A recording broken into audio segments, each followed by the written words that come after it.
Hello YouTube, this is Total War Seraphim bringing you another tournament replay. I've got a special treat today. I'm joined by Jujubear. Hey guys, Jujubear here. Pleasure to join you as usual. Let's get this started. Alright, so first we're going to take a look at Prussian Prince's army coming as Armenia. Let's take a look at the infantry line. He's got a Kartli Axemen, 2, 3, 4, 5 Kartli Axemen.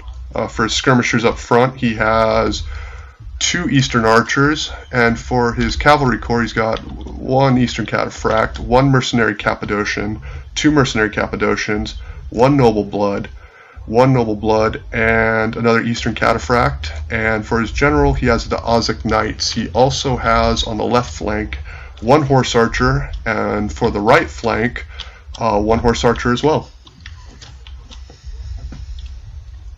Nice. It's a pretty strong elite kind of core build, hey?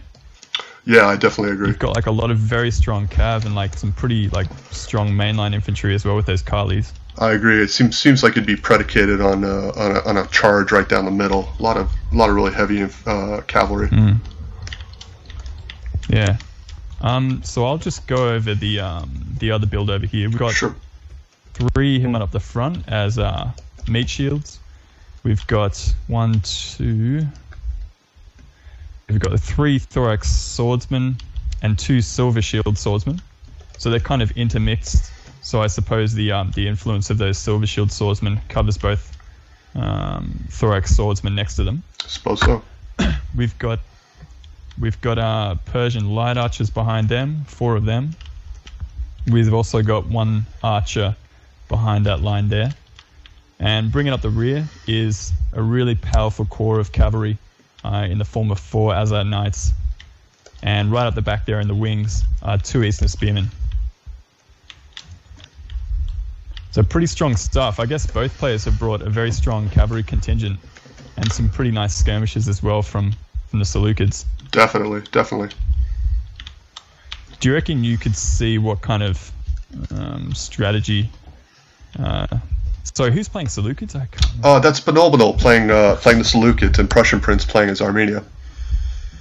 Oh, okay. So we got Bnollbnoll as a Seleucids. Looking at this kind of build, I mean, he would probably have, depending on what happens, he's probably got more specialized flanks out there because he's got some meat shield units with those Eastern Spearmen and possibly there's Hillmen as well. Yeah, to tell you the truth, I never approved of the Eastern Spearmen as the meat shield simply because they lack a precursor javelin. I'm not sure if that's true in Blade Balance 2.0, but any cataphract charge, any mercenary Cappadocian cav, and they'll insta rout. They'll totally evaporate.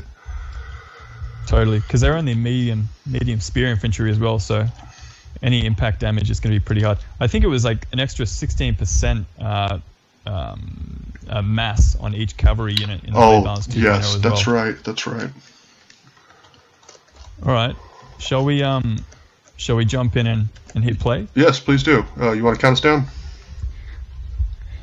So we're on 5:06. Let's hit play in 3, 2, 1, go. And we're off. The game is underway. So I guess we've just got both players staring each other off a little bit. Bnollbnoll's going to start moving up through the village. Yes. This is a nice map, though.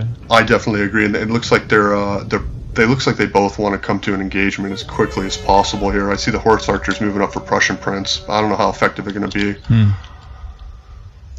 Do you reckon you could see any potential targets for those Horse Archers? Well, the Ozek Knights are a nice juicy target, but the speed at which Bnollbnoll is moving, and now Prussian Prince is matching him, I don't imagine that they're going to really have time to be effective unless they're used in late game.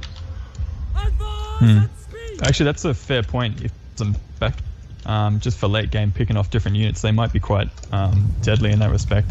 I agree. It looks like a bit of a stare off at this point. Yeah, it looks like Prussian Prince is trying to move around the flanks here, but that building's getting in the way on his right, or Prussian Prince's left flank there. So Bnollbnoll using the terrain to his advantage there. Definitely. Covering his flank. Looks like we got the Horse Archers taking some shots into the rear of the thorax swordsman here. Yeah, and they're gonna nice juicy target there too. See the range on those skirmishers? Engagement. Yeah, you see the range on that? That's absolutely amazing to me because it catches me off guard every single time I play. Totally. Looks like here we go. So it looks like we're going for a 1-2 punch possibly. Agreed. With the cavalry coming in. Yeah, first. yep. Cappers are on the way. Bit of a YOLO charge. Totally, yeah. Which is kind of what I expected from the build. Right into the thorax. Yeah. Ties up some of the skirmishers too. No, definitely not. Oh yeah, he's gotten through a little bit. Yep. The helmet are gone. And he's following up some eastern cataphracts out on the left flank. Going to wrap around with the eastern cataphracts on the right. Oh, nice cataphract charge into the thorax swordsman. Totally. Oh, it looks good. So it looks like all of his charges have come off successfully so far. Agreed. This eastern cataphract does take a jab volley from the hillmen, unfortunately. Paid. And we've got the Azat Knights coming in. So these guys, it looks like he's just kind of setting them off on the edge, just making sure their area of influence is kind of reaching as many units as possible. I agree, yes, seems to be. He has to cycle charge here quickly, otherwise the cataphracts aren't going to be much use from where they're standing. Has trample charge popped on a few of them. Yep. There may be a bit of a mistimed use of trample charge, just getting rid of one hillman unit. I definitely agree. We got some Azat Knights being brought back to silence the Eastern Cataphract. They're probably going to have an easy time with that one Eastern Cataphract in extended melee. I definitely agree. They both Azak Knights here ganging up on this Eastern Cataphract. Once that Eastern Cataphract has done its damage, it's not going to be very much useful in melee battle, and he doesn't have any units to support it, unfortunately. Okay, it looks like Bnollbnoll's well and truly won the skirmishing engagement, but he's going to have a hard time trying to cover his bases and keep them alive. I agree, and it looks like these horse archers are being brought in against the Persian light archers. You're absolutely right, he's got to silence those skirmishers.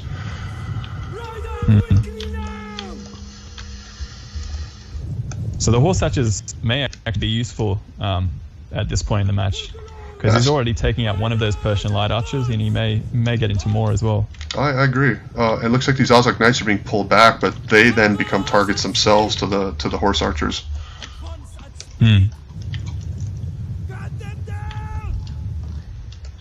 So the center engagement's actually gone not too bad for for Bnollbnoll. Yeah, no. Axemen are just kind of disintegrating. Yeah, I think if he couldn't get the charge that he wanted, that the Cartly Axemen probably aren't going to stand up to the Thorax swords, and they certainly, Bnoll seems to have them outnumbered in that regard. Oh, we got attack orders from the horse archers out on the right flank against these Persian light archers. We'll see if he can interrupt that. Oh, looks yeah. Like the micro from Bnollbnoll is a little bit slow. He's not going to be able to catch them in time. No, I don't think he will. Yeah.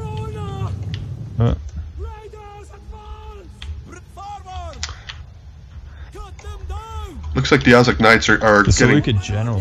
No, please go on. Oh, you go. Oh, yeah, nice. So a nice. I'll do it. You want to take a look at how the units did overall? I'll take a look at Armenia. Yeah. Looks like the general only had 12 kills. The Eastern Cataphracts had 7,409. The Cappadocians 59, but 0 on one of the Cappadocians. The Noble Blood Cap 96, but only 8 on one of them. The Horse Archers had 101, so the Horse Archer got the most kills other than the Eastern Cataphract.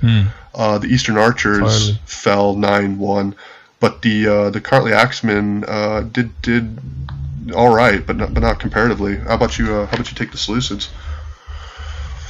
Yep. So we're looking at the Silver Shield Swordsmen, almost 100 on both. That's not too bad. I guess they were fighting against some pretty decent units in these Cartly Axemen. These Thorax Swordsmen probably paying for themselves, getting a single XP chevron. We got Azad Knights all doing fairly well. We got Persian Light Archers all getting between 30 and 60 kills. That's not too bad for them units. Eastern Spearmen just kind of dissolving. Well, 24 kills on that one Eastern Spearman. That's all right. That's not too bad. Yeah, that is actually pretty good for an Eastern I wonder Spearman. what it was attacking at that point, yeah. And then the Hillmen kind of, I guess, getting a couple of javelin volleys off on different targets. And the Archer getting 21 kills. So I mean, I guess this build kind of worked out pretty well for him. But I guess Bnollbnoll probably needed to have some kind of support to defend his skirmishers, because at the moment he was just using it as at knights, which were probably needed for rear charges and that kind of thing. Yeah, I definitely agree. I think Prussian Prince brought an army to be a quick knockout, and when he didn't get that knockout against Bnollbnoll, then just the numbers and the quality of the infantry overwhelmed Prussian Prince at that point. Anyway, good game from both players. That was pretty good to watch. Very entertaining. Yes, thank you both to Prussian Prince and Bnollbnoll for entering the FIB. That's the faction inheritance battle. I really appreciate both of you joining, and I really appreciate being able to spectate and commentate on this game. So thank you very much to both players.